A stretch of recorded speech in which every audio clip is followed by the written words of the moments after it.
Hello, everyone. David Wallach here, and welcome to episode 4 of the Shut Up David series. And it's going to be a bit of a different vibe to this particular video. Got a guy on from Scotland. I'm in Perth, WA. He's in Queensland, Eastern States, and we've known each other a couple of years. So he said, "Why don't you come on? We'll just have a session." He's in safety as well. It works in coaching as well, I believe. So I said, "Come on, let's just come on and have a few beers, have a drink, and we'll kick back and see what happens." And he said, "Yeah, sounds good." So here he is. I'll bring him on stage now. It's Steve Harvey. Steve, Hello, mate. How you doing? You are looking nuts. very, very handsome there. I can't help it. I can't help it. I was just born this way. Yeah, no, and I've cleaned myself up here. I should have had a shave and got my hair cut and all that sort of stuff. But I thought you had, mate. Yeah, no, I've cleaned myself up, haven't I? But yeah, in fact, no, is that picture behind you before you had your haircut? Yeah. That's my healing coup. That's what reminds me of the mother country. I've got a few of them scattered around the house, and it's reminders of why I live in Australia and not Scotland. Right. Okay. No, you can't blame the Highland cues. Nah, mate. No, it's funny. It's funny, mate. I've been talking about this quite a lot, actually. I sort of came to Australia on a whim. I met a guy in a pub, and so I used to work for Volvo. I used to be a car mechanic, and I got this when 2003, around about the time I came here, they were losing all the mechanics to the mines. So Volvo at the time, who I worked for, said, "We're looking for techs in Australia. Is that something you would be interested in?" And I was like, you know what? Why not? So I spoke to my wife, Vicky, and said, "Look, hey, I kind of feel like we go." And Vicky's a nurse. So she was like, "Yeah, no worries, let's go for it." But I met it. So we decided to go for 1 year and 1 year only. And 20 years ago, yeah, so been here 20 years. But I met a guy in a pub, and he said to me, "You should go and live in Manly in Australia. You would love Manly. Manly's a place for young guys like you." So we did, and I was there for 5 years, and then moved to Brisbane 15 years ago. So all in all, 20 years in Australia. So I feel very fortunate to be here. You've got the Australian accent down pat.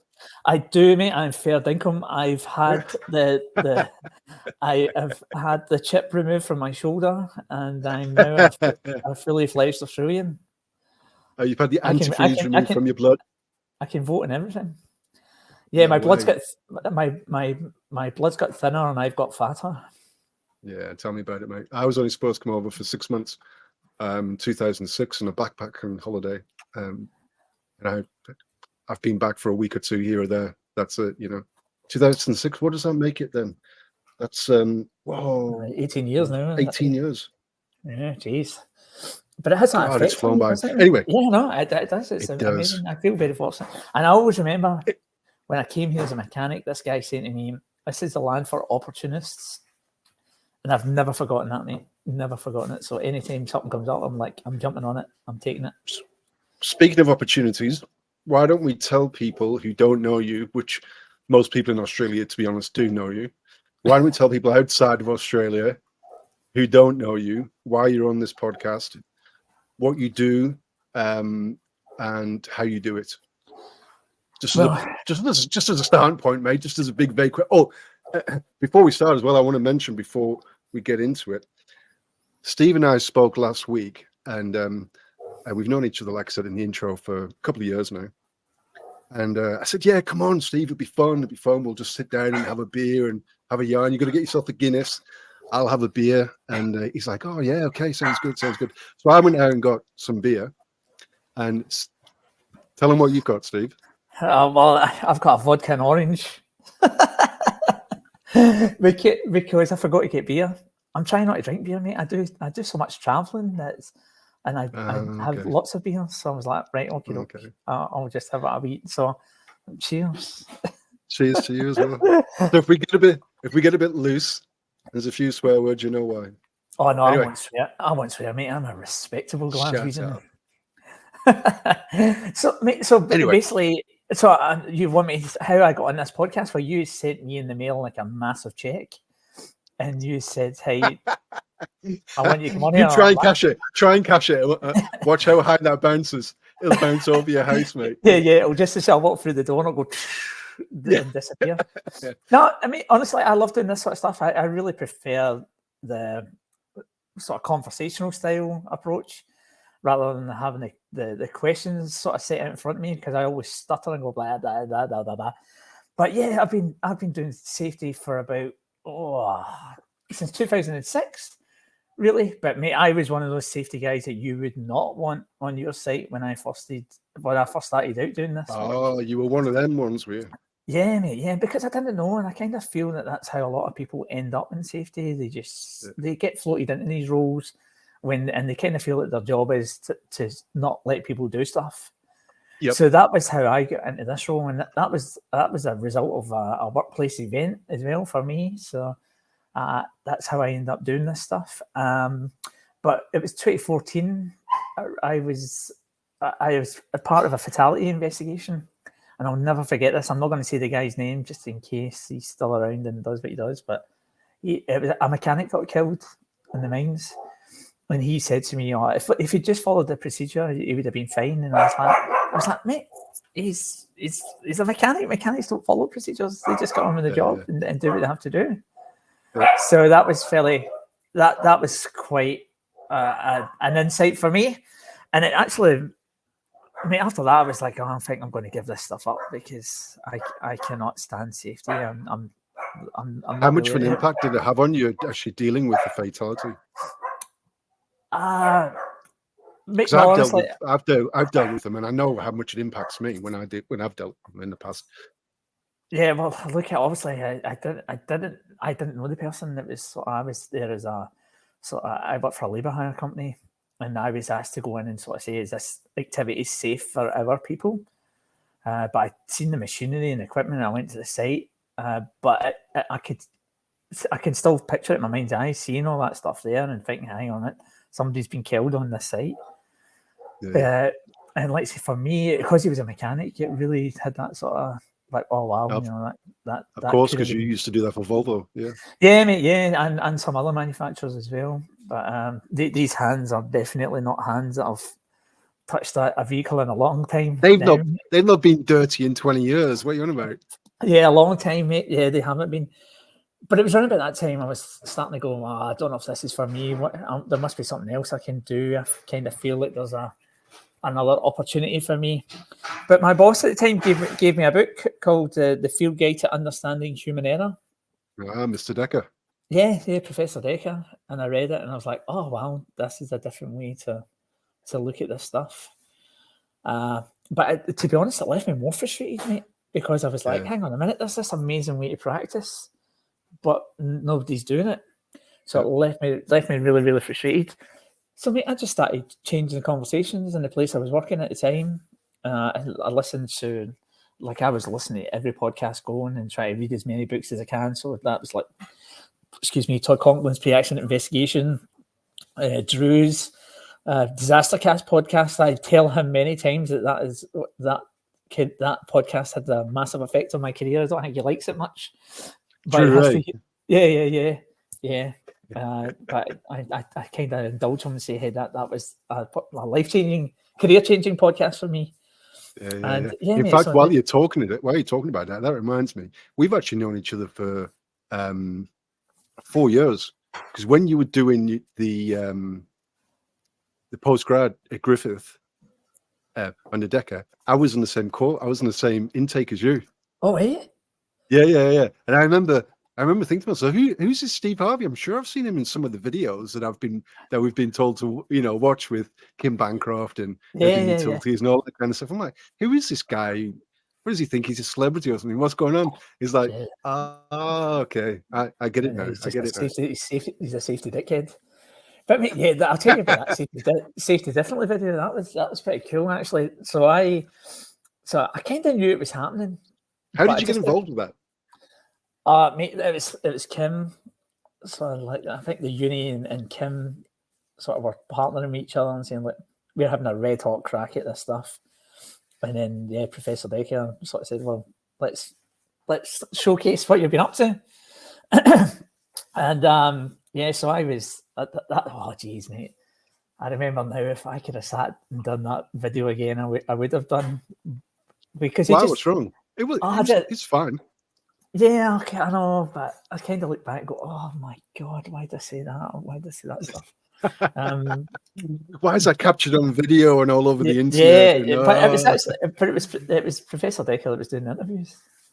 So he was sitting there, and I had to sort of let him in and into the building, and so I was sort of the first voice in that video and the last voice. But yeah, it's cool. Look, it's cool. It's a neat thing to be part of. They had subtitles for your accent as well. Yeah, they had to bleep out lots of parts too. I actually had a few interviews in that, but I was just like, no, please don't. I don't want them on there. That's bad for my career. I'll be back fixing cars before I know it. But no, it was awesome fun, and it was good to sort of showcase some of that stuff that we were doing. That's just, it was like I say, it was amazing fun. It was a few months in the making, mate. It wasn't something that was just knocked up in like a week or two. You know, it was a long time. How far after? Because you mentioned before I kind of derailed the conversation to start talking about that video. How long after you first got exposed to Safety Differently, New View, Hop, Safety 2, whatever people want to call it, and making that video? Because you said you started feeling, even after being exposed to it, you started feeling like even more confused, because this is a better way of doing it, but people aren't doing it. Yeah, mate. Yeah, so it's 2014, really. I think 2013, 2014, but I'm going to say 2014 that I started getting into this sort of stuff. So I worked for a labour hire company at that time, and I was really trying to shift the conversation. I actually think working in the labour hire company really helped hone my influencing skills. Yeah, right. Because you try harder. Yeah, because when you work in the labour hire, you can't go in and sort of say, "Hey, spend all this money, or you're not getting any labour." Yeah. They'll just go, "All right, cool. Thanks very much. Thank you. Take care, but we'll go and get someone else." Yeah. So you have to sort of use your influencing skills to when you're working these sort of places. And mate, to be honest, mate, that was one of the best jobs I ever had. It was. Yeah, right. I was doing directly for them. So my job was to go to these sites and conduct like site assessments to make sure that they were fit for us to allow workers to work on these sites. Gotcha. So mate, I could be like in a Bond's underwear shop one day, and then the next day I could be on a mine site. Honestly, that was the variety of work was incredible. Which did you prefer? I have to say the mine site. Those retail shops are pretty risky, mate. I think there's lots of potential for havoc in those places. But yeah, no, it was cool. See, I was getting to involve with like major industrial sites, like quarries. Just heaps and heaps of cool stuff. But that would be my advice to most people. I stayed there for 7 years, and that was probably 2 years too long. I should have really. But again, it was just one of those things. It's like, it's cool, but I probably stopped learning after you're just going through the motions. Yeah, and it was like, maybe it's time for me to sort of look for something else. And that's really what happened. Yeah, so I left the labour hire company and went to work for a company called Talks Free. Which I know Talks Free. Yeah, they no longer exist though. I think they're part of the Cleanaway group now. Yeah, Roger.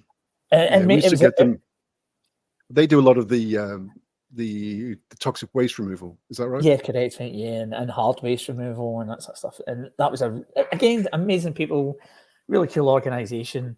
But by that time, while I was still at program, I was talking to Kim Bancroft and saying like, "Hey, Kim, can you get me a job? Like, I want to come and work with you." I had met Kim in a pub in Brisbane, and that's how. No way. Yeah, true, mate. Yeah, we met in a pub, and we were just shooting the breeze and having a laugh. It was during a networking event. It wasn't a drinking sort of session that we were on. It was actually the first time I'd met Andrew Barrett, funny enough. It was the same spot, and I met Kim. And then, so we just kept in touch, and I was always saying, "Hey, I want to come work with you." And she's like, "Yeah, I'd love to. We'd love to have you." And but it took a while. It was a couple of years, I think, probably maybe 3 years something before I got the opportunity. So I Yeah, was right. working for Cleanaway, like our talks free, like say, and then Kim says, like, I've got this contract role. Would you be interested? And I was like, do you know what? I reckon for 6 months, even for 6 months, it would be an amazing experience. So yeah, I'm happy to take Working with it. Kim. Oh yeah, you're gonna have to jump at that, aren't you? Yeah. So it was, but not Yeah. even Kim. There's just some of the other cool guys that were around there too, and I was like, we'll take that. I'll take that on for 6 months. But yeah, mate, like but I knew it myself, mate. I knew it's like if I could get in there and do what I do best, I'd be able to. That pretty soon they'd be offering me full-time work, and mate, that's exactly how it rolled out. Yeah, right. And so we stayed there for a wee while, and had the best fun, and I learned a lot. Urban. Oh, mate, this is a sad story. I'll probably start crying now. No, I was probably there probably about 3 years I was there, and then obviously Kim moved on, and then Tony McConaughey moved on as well, and I was kind of like, okay, my mates are moving. Yeah. So I Makes a big difference who you work with, doesn't it?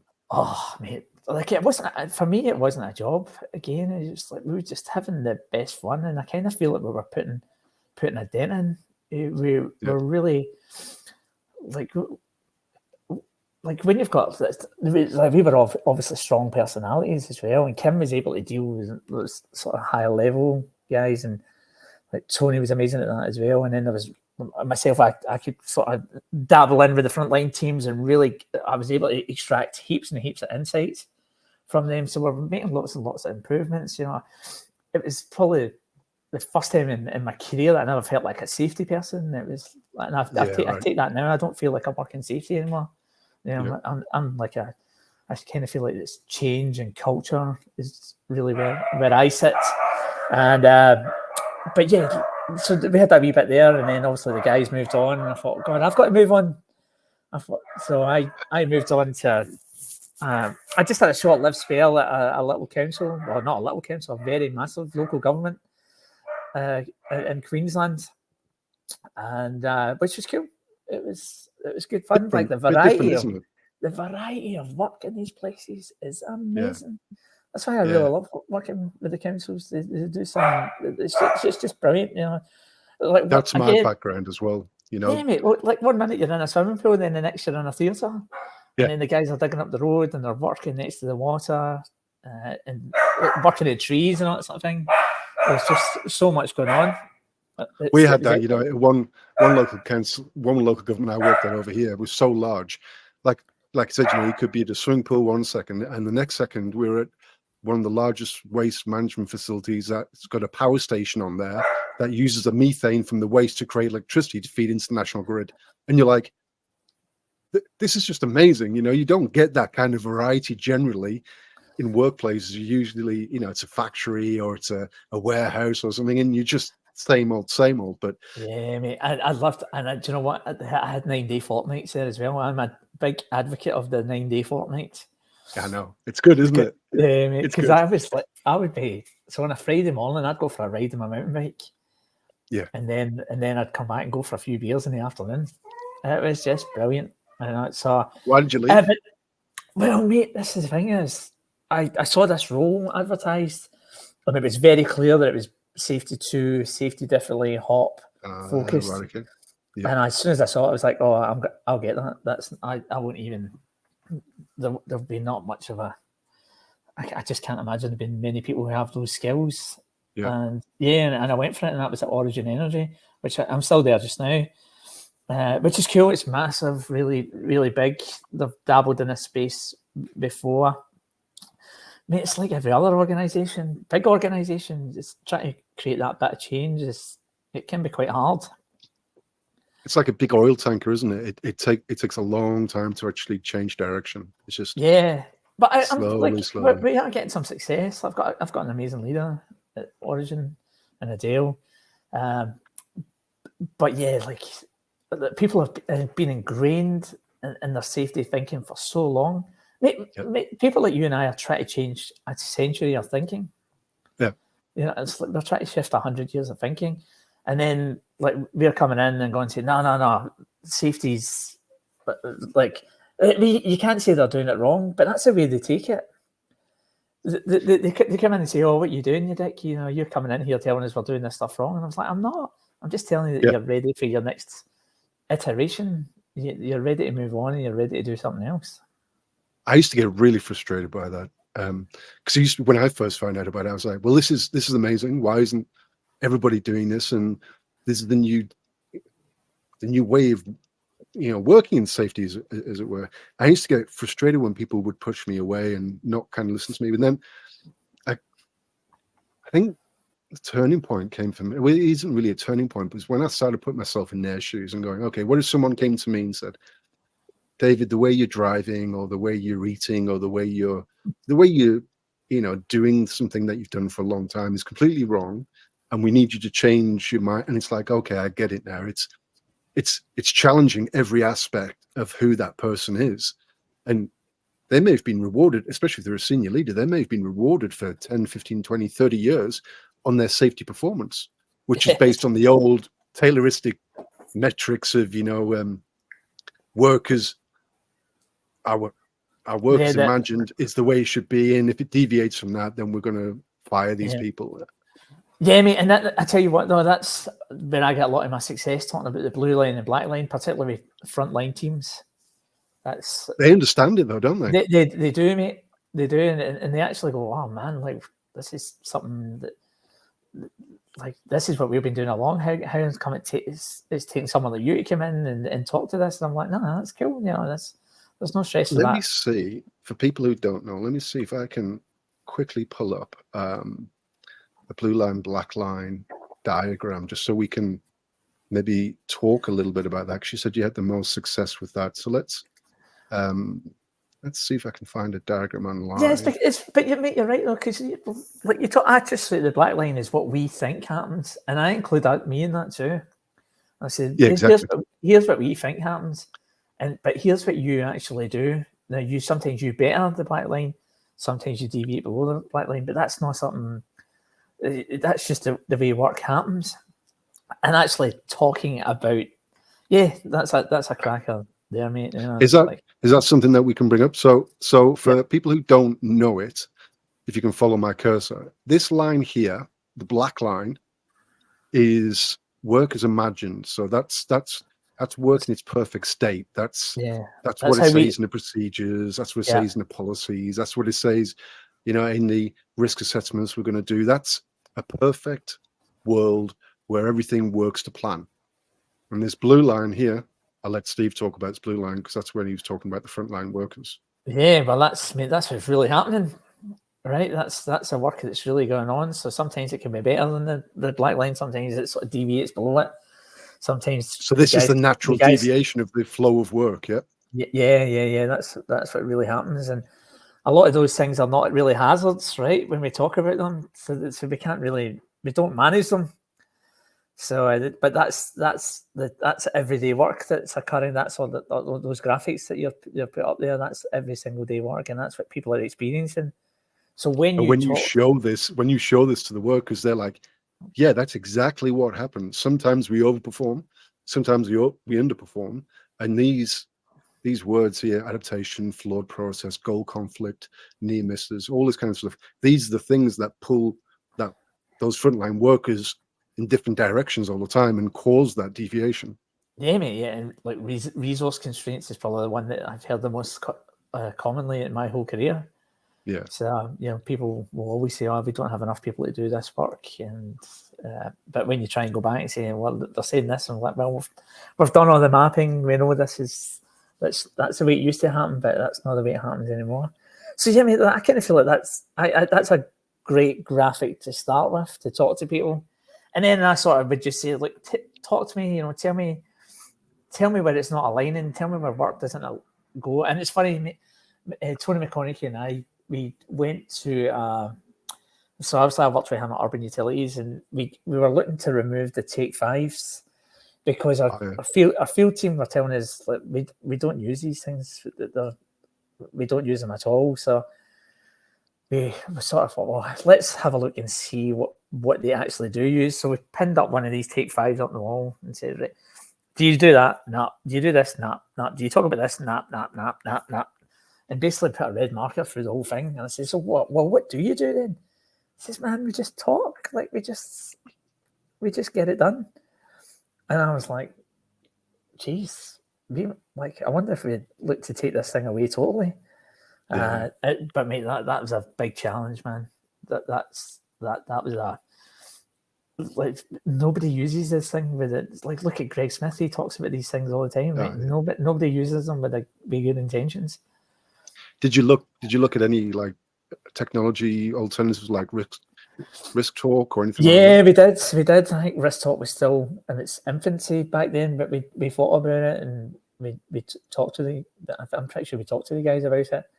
But I think what we were thinking at the time, and I would totally change this now. At the time, we were just like, nah, let's let them do what they do, and that's have that conversation. But what we'll do is we'll create like a guided we'll create the guided conversation for them. So we say, what questions do you ask?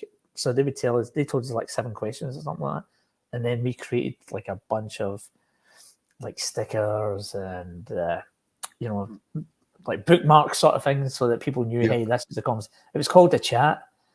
But looking back now, mate, I probably would have went down that sort of risk talk or something like that. Yeah, capturing a picture of the job and having people talk to it. I kind of feel.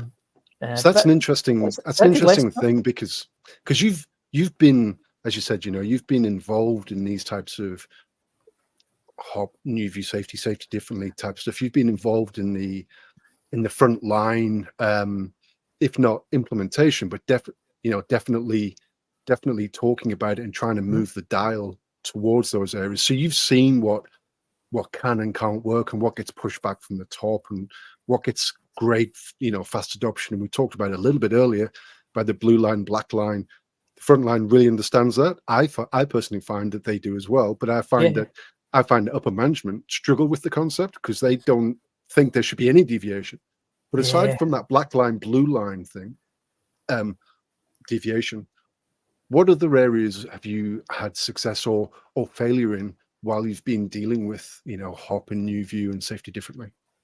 Mate, I tell you, I kind of feel that it does need to be the senior leadership that really buy into this and bring it. And we were pretty lucky; we had like really amazing leaders, and those guys bought into it. But then they disappeared and they left, and they were replaced by other leaders who they're great people, but they just didn't know. Right? We had to start the process again. And then when you're telling people, oh no, look, we've removed this document, this bit of paper, and it's the guys are just having a conversation, and they're like, what? Like, what Check do you my mean? heart pulse was at 200 beats per minute. What's going on? Yeah, what do you mean? That you guys are loose? So yeah, you definitely have senior leader buying. But mate, I've been sort of reflecting on this. It's taken us 100 years to get this far. It's probably going to take us a number of years for this stuff to really become embedded in organizations, I think. I don't know. For that full 100 years, they haven't been thinking there's a better way. There has been progress over the 100 years. Oh, yeah, absolutely. Yeah. It's fun. I mean, human factors had a huge impact in the 60s and 70s. That was a huge move away from, not away, but improvement on Tayloristic kind of linear thought process in the safety world, isn't it? But no, I'm just saying, it's going to take a number of years again, like decades probably before we can really start to tap in this. But you're absolutely right, mate. We started off in the 20s with the Henry Ford style and Taylorism, and then we moved through all those. Just like you say, we've got every year or every 10 years or so, we come up with these new sort of methods of improving safety. I really enjoyed that part of that course, by the way, that Foundations of Safety Science. That was brilliant. I've got the book there on my bookshelf as well, and every once in a while I dig back into it. Yeah, I mean, it's going even further back than that. They talked in that course. They talked about the 1755 earthquake in Lisbon being part of the sort of the genesis of safety thinking, right? So and what was that bridge as well? There's a bridge that they use as an example. The Tay Bridge in Scotland. That's in Dundee. There was a bridge. That's right. So it was part of when it fell down the first time, they just went, oh, we'll just rebuild it, whatever. But then it fell down again. It was like about 20 years later, and it was like, hang on a minute, we need to try and understand why these things are falling down, and it's not an act of God. Yeah, that's right. We need to start engineering some safety into these Yeah, structures that we build. Yeah, absolutely, mate. So I kind of feel like it might take a wee bit of time before we can really start to, I don't know, really start to see some change. I mean, there's some people that are doing really amazing. I believe some of the American guys are doing this stuff brilliantly as well. How do you mean? Who's that? Just like I hear from people that have visited America, and they're like, hop is really, like, some companies are really, really buying into it. It's just not. It's not even anything anymore. It's just part of the way that they do business over there. I was gobsmacked. Just before Christmas, I had a book club over here, and I should probably oh, what's this we got going on here? Don't tell me it's Fanta. No, it's not Fanta. What's that? It's a Mountain Goat Summer Ale. Oh, yeah, look at that. I'll just have one or two. I don't want to get hammered and start swearing. You can swear. You can do whatever you want, man. Yeah, I end up eating a kebab one.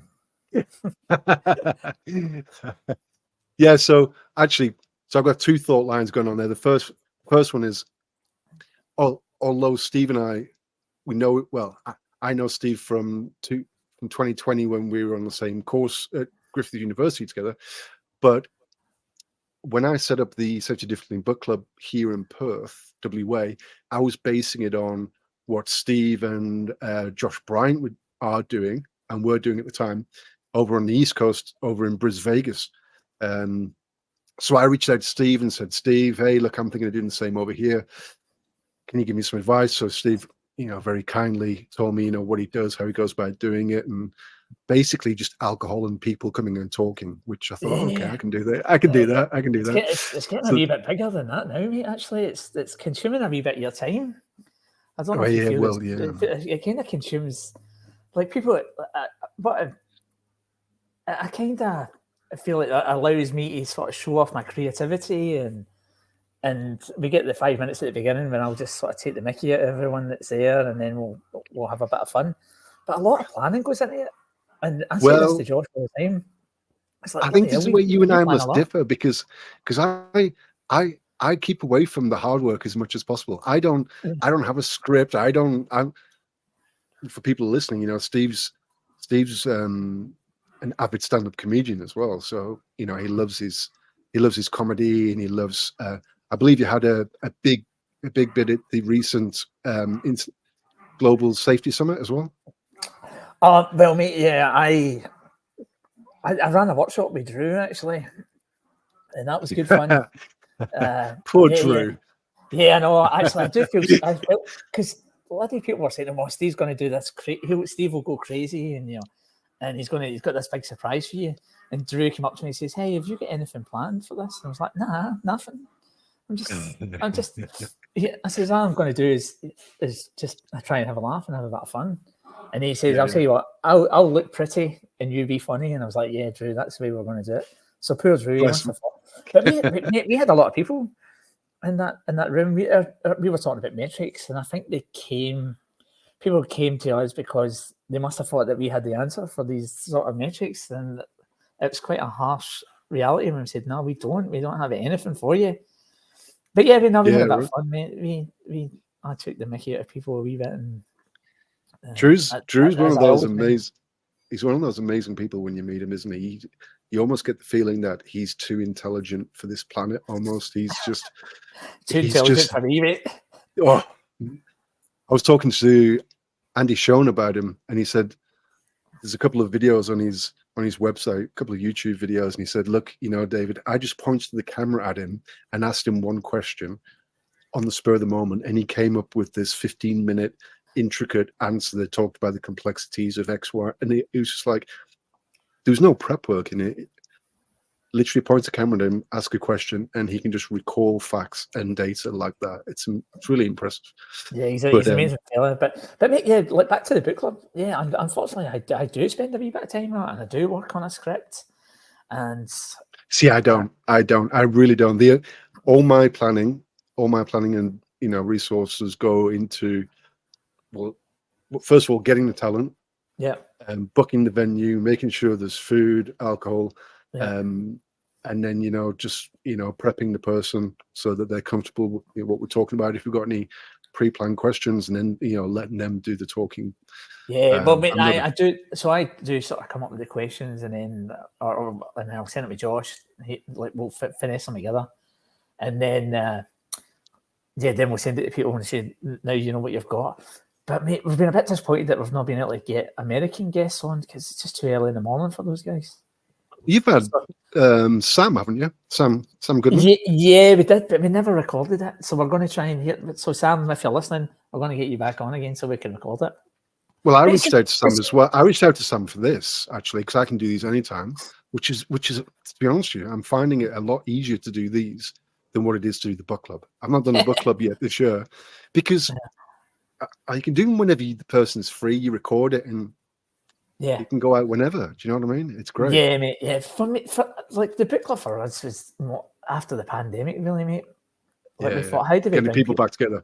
How do we bring people back together? So it's sort of just really evolved into this bigger thing, which is kind of cool. But yeah, it's, mate, let's say, mate, it just allows me to release my creative juices. Like I'll say to Josh, I've got this idea about something else. I'll tell him, and then next thing you know, he'll be 10 minutes later, he'll come back with this stuff. And him and I have had, honestly, mate, there's times when we just absolutely laugh so hard that we actually get tears running down our face. Like when we done the Bert and Ernie of Blame. I was just gonna say Brett Sutton and Brett Robinson, that Bert and Ernie sketch, that was the best I've seen. Yeah. Oh mate, like, so I sent that to Josh. I said, like, I kind of we know them well enough to take the mickey out of them. So I thought I wanted to do this is the idea, how the Batman and Robin of safety, the Bert and Ernie of something, and then the Lennon and McCartney of learning. Yeah. And then he came back with their faces and posed on it. I was like, oh man, that's brilliant. And then we finessed the sort of speech a little bit. And it became like the Batman and Robin of resilience. The Bert, you know what? The Lennon and McCartney of learning, and the Bert and Ernie of blame. I had them over here in WA the day before they were with you. That's doing the book club, and they had a workshop as well. They had a workshop they were doing, 2-day workshop. Then we had the book club, and the whole day before I took them to the airport to fly over East, they're like, I know he's done something. I know he's got something up his sleeve. Him and Josh, they weren't stressing out about it, but you could just tell that they were like, oh, what's he going to have done? What's he done?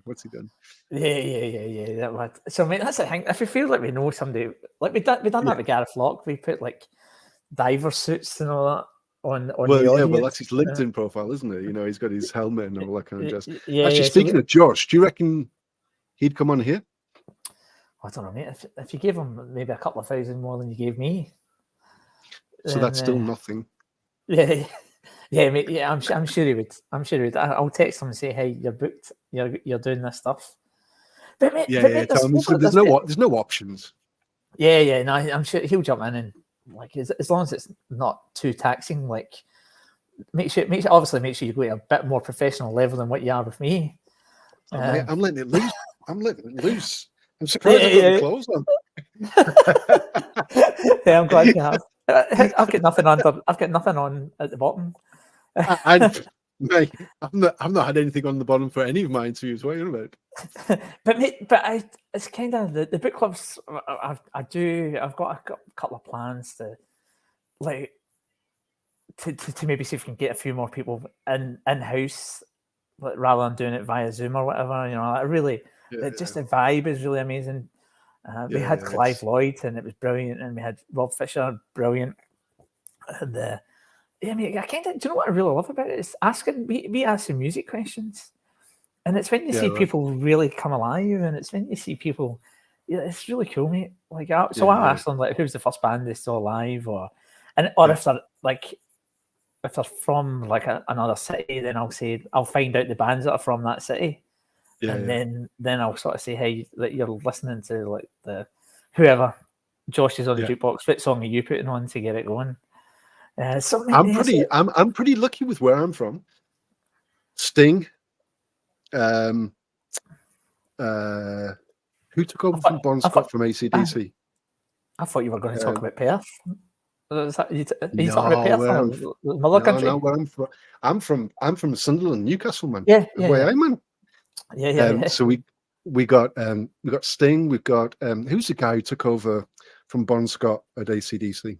His lead singer. Angus Young or something. No, he's the guitar player. He's Scottish, isn't he? Is. Yeah. You know you'll have to cut this out, mate, because the fucking Aussies. No, I'm not cutting anything out. That's too much hard work. I said to the Aussies will said have to Mark Alston earlier on this morning, because I interviewed Mark this morning.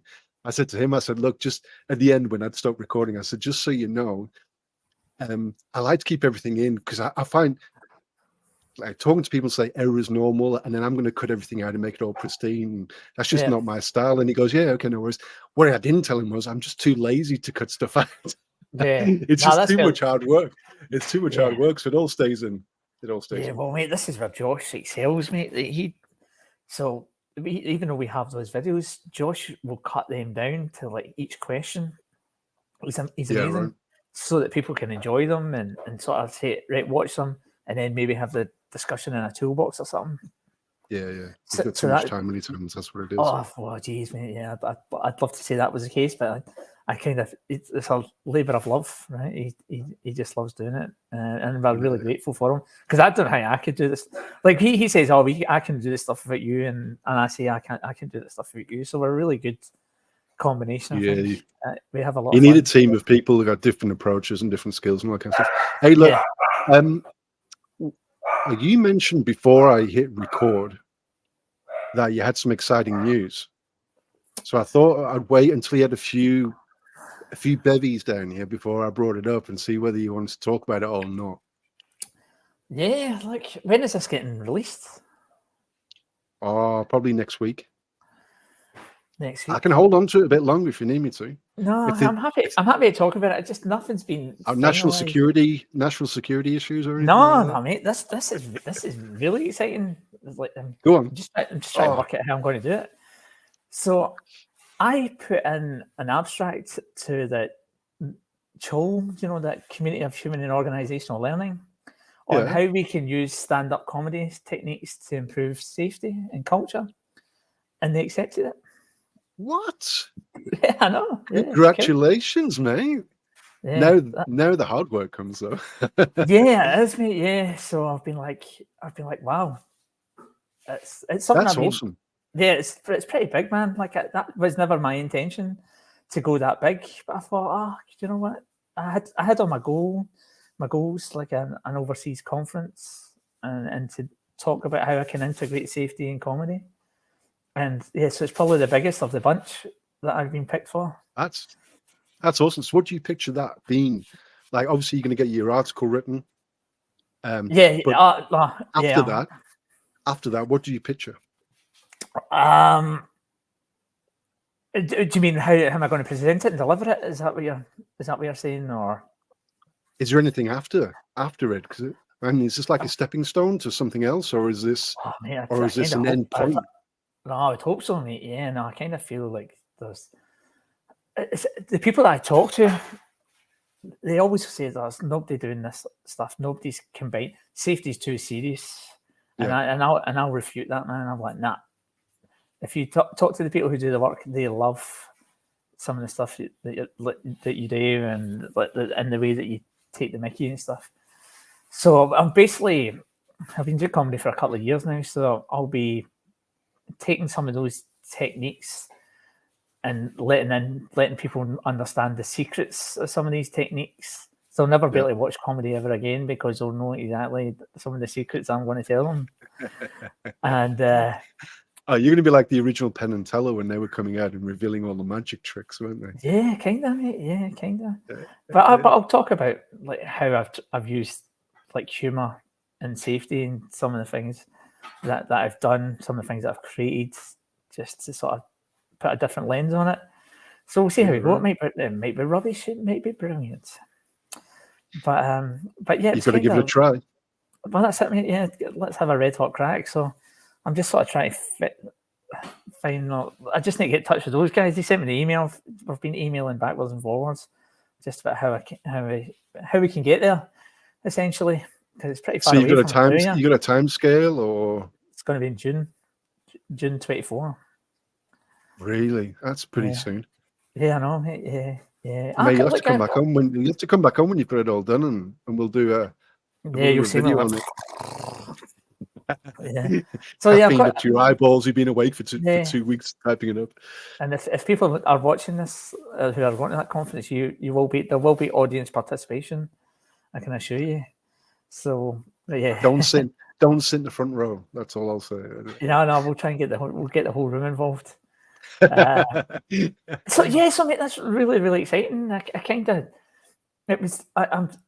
I'm doing improv classes. I've decided that the best way to engage with people is through their hearts, really, through their gut. So that's what we talk about in comedy. It needs to hit them in the gut, and there's no point in smashing them with references to codes of practice or legislation or anything like that. It's time or fear. Absolutely not. So for me, it's just about how can I bring a bit of humour into my work, and see how we go. So that's pretty exciting, man. Yeah, good. Hey, mate, can't wait to see it. I kind of feel they picked it because they're like, geez, it's more interesting than anything. but it's true. I mean, I was chatting to a guy from the UK, and he said there is nobody doing that stuff in the UK. And there isn't. I kind of feel there's nobody in Australia doing that stuff either. There's so much research. I mean, you've probably heard it as well. That goes around, reinforces that narrative type storytelling approach to getting information across, as opposed to dry quantitative data. Put a story to it, put some human element to it, and then people will absorb it a hell of a lot quicker and a lot more than if it's not presented in that way as well. I think it's a great way of doing it. There's and this isn't exactly the same, but there's the Paraplegic Benefit Fund. Have you heard of them? No, mate, no, not at all. They're based over here. I wasn't sure whether they had an Eastern States presence as well.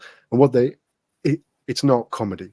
I'll put it out there. It's not comedy. It's people who have been injured by workplace incidents, and they've become paraplegic or whatever, and they go around and they talk about it. Now, A, it's not all fear-based, and B, it's a narrative story about how these things affect humans. And that it's not funny at all, but it lands so much better than putting a procedure in front of frontline workers and going, that's exactly why we want you to do what you do, because that's what it says down there, as opposed to having a human being sitting in front of them going, look, it doesn't matter what you do, take care of yourself and your mates, because now my life is completely different, and I wish it wasn't. Yeah, it's that human element, isn't it? Yeah, mate. Like even what happened with me. So I was crushed by a vehicle when I was a mechanic. Wow. That's how I ended up off the tools. Because So I think I was lucky to survive it. I was very fortunate. I kind of feel it was destined in a way. When I reflect back, it was probably like the greatest thing that ever happened to me. Obviously, I could have done without the months and months and months of rehab and etc. But yeah, it's I even that story I try and tell in a humorous way, and I talk to people. I tell people about how someone lying me down underneath this big white light, and I'm like, oh my god, I can see a white light, and everybody started panicking.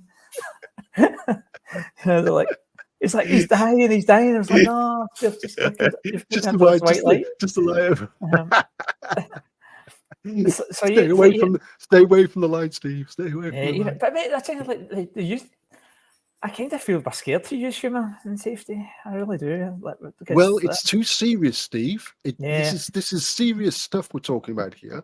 We've got to take it seriously. I watched a guy deliver.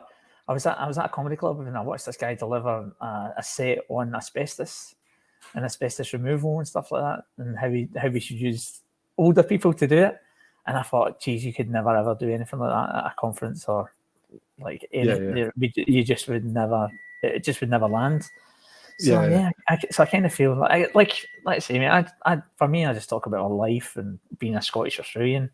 I do have yeah. like heaps Scotty. in a Scotty, mate. Yeah, I do have a heap of notes on my phone that I keep about safety and some of the stupid shit that we do just for the sake of it. You know, it's like, but yeah, like yes, I just keep a whole bunch of things, and I'll try and work out a way how to put it into a set that maybe we could have a laugh with. But yeah, I kind of feel I don't know. Do you think we do take ourselves a bit too serious?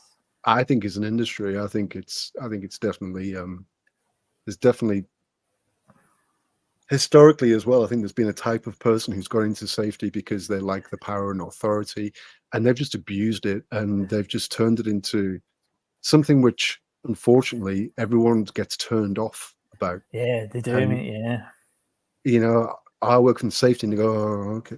You want to kill a party? Tell people you work in safety." I don't even tell people anymore. I'm just like, "Oh, nah, I work in injury prevention kind of," and they go, "What is that?" And then they go, "Oh, it's safety." But yeah.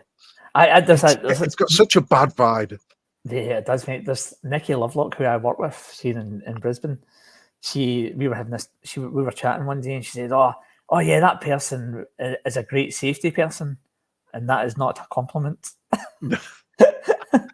And that's, you see, that's exactly what I was talking about. That's exactly what I was talking about. You know, they were seen as like the Gestapo, the Nazi, the cops, all that Yeah, kind of stuff. mate, I was one of those guys. So that's because there's nobody there to coach you and train you at that time. You So know, it's what just like, was it?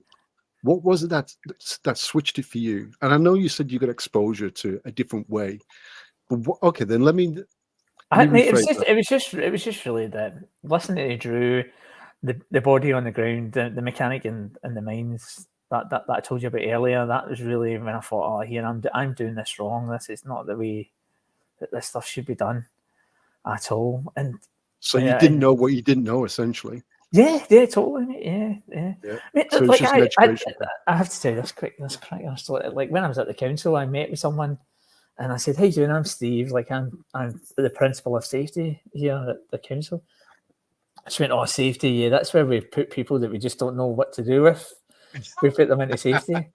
And I was laughing, and I laughed and I laughed. And the person I was with, she's like, "Oh my god, that's so embarrassing. I'm really sorry." But when I thought about it, it's like, geez, I've worked with people who, and I've been one of those guys where they're just like, "Oh shit, what Yeah. do we do? We'll just plonk them in the Same. safety team. Hopefully, it won't cause havoc." Yeah. It's funny, Uh, people's reactions. I was at a large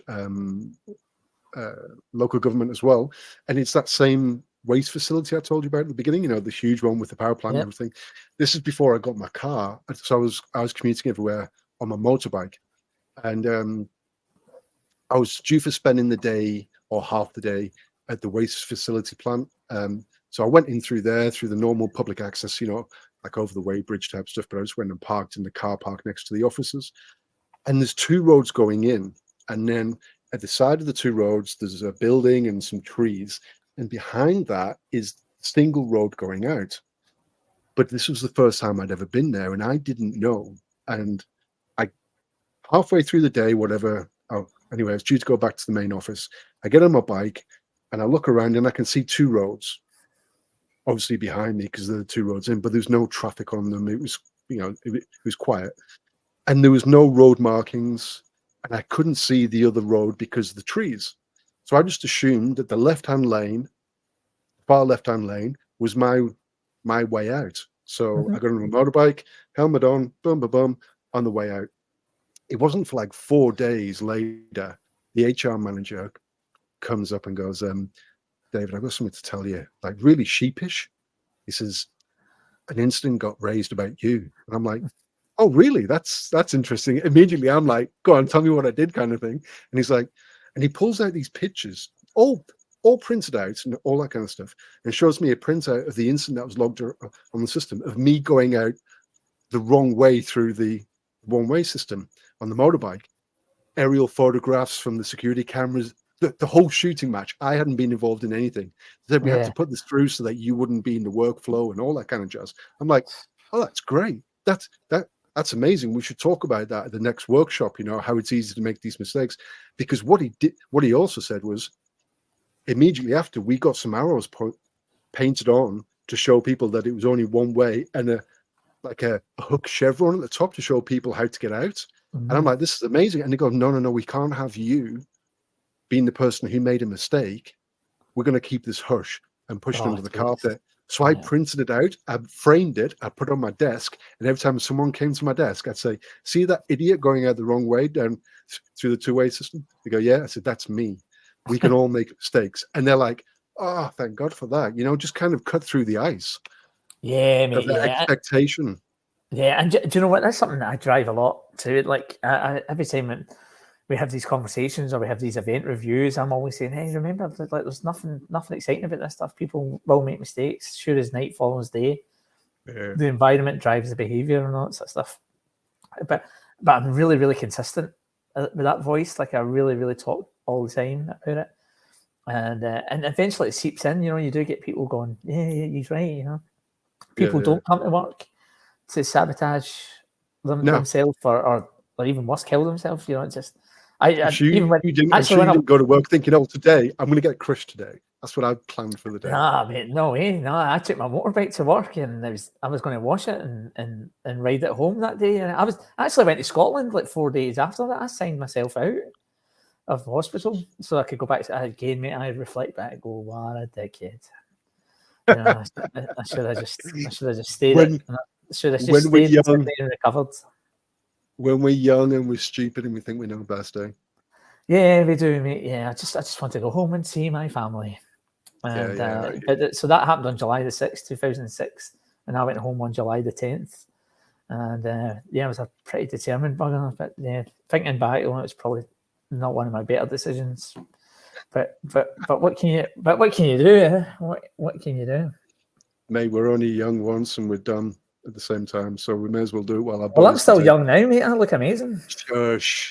You're what, 63, 64? Well, I tell people that I'm 10 years older than I actually am, so they do tell me I look amazing. So whenever someone asks my age, I always go, I'm 56. And I go, 56? You look incredible. And I'm like, thank you very much. You're 46? Yes, I am, yeah. So am I. 47 this year. Oh, yeah. You're a 1977 model? Yes, I am, mate. Yeah. September. This is really boring. You're going to have to cut this bit out. No, sorry. You're going to have to listen through it. I don't care. Yeah. They'll be abusing. They'll probably go, oh, 46 and look at that bloody head of hair he's got. Obviously, you're talking about me. Yeah. Hey, look, we're coming up to an hour. Why don't we, if you got any pearls of wisdom, or if you've got any insights through all your journeys, if anyone's looking at any of these types of stuff, what would you say would be their number one thing that they should have in place or they should consider? What would you? Yeah, let's leave it at that. Well, there's so many companies that don't have it in place, right? So it's just like what I would say is just keep that conversation flowing, and keep talking about how amazing your people are and how they don't deliberately come to work to mess things up. The procedures big point, isn't it? Yeah, the procedures aren't always perfect, and if someone does make a mistake, it's always like, well, how did we put them in a situation where it was easy for them to make that mistake? Yeah. And one thing that I always do is, and I hear it a lot. Oh, geez, I get sick of it. Actually, when people start talking about human error, it was human error, and I'll go, yeah, it was human error, but it was on the end of a completely fragile system. So he was like the last ingredient of that big broth of soup being created. Yeah. And so it's just keep the conversations going, keep working on those leaders, don't be. It's really hard. I know how introverted some safety people can be, but it's like really, even if you're just having that tiny little conversation going, oh, geez, I wonder how that made sense for that to happen. Be the dissenting view, and you eventually put the dent in. What would you like to see if you could, like, for all of Australia, say, look, I'm going to give every company one thing that's going to help with their safety thing? What would that be? How you respond to events really, really matters. Right. Okay. Yep. That would be the key for me. I've definitely been with leaders and sort of said, hey, here's what's going to happen when you go here, and I'm going to be like a little Scottish parrot on your shoulder, guiding you and coaching you through this conversation. And yeah, mate, that's what happens. But mate, yeah, just keep again. You're trying to shift decades and decades and decades of thinking. Yeah. Just keep having a crack, and you will get down. Make sure you reach out to people like Dave or myself, or and connect with these other people in the book clubs or whatever, and you won't be so lonely. Really, I think that's it's a tough gig, isn't it? It's a tough gig trying to move that dial. Oh, mate, the hardest, I think. Yeah, it's definitely hardest. So yeah, that would be my advice. It's funny, you know, because that was one of the key takeaways from the early interview with Mark from Investigation Differently. It was the reaction of the senior leaders in the organization that can make such a huge difference, especially when something happens. You know, I said to him, I said, look, you know, I see instant investigation as being like a real pointy, sharp end of safety, because everyone deals with safety procedures and JSAs and swims or whatever, but you really, really deal with safety when you're involved in an incident, and then safety comes and you've got to interact with people like us. You know, that's where that's where the tie hits the road, really, isn't it? I mean, I remember there's a guy called Peter Aspinall. I haven't seen Peter in a long time, so Peter, we will have to have a beer soon.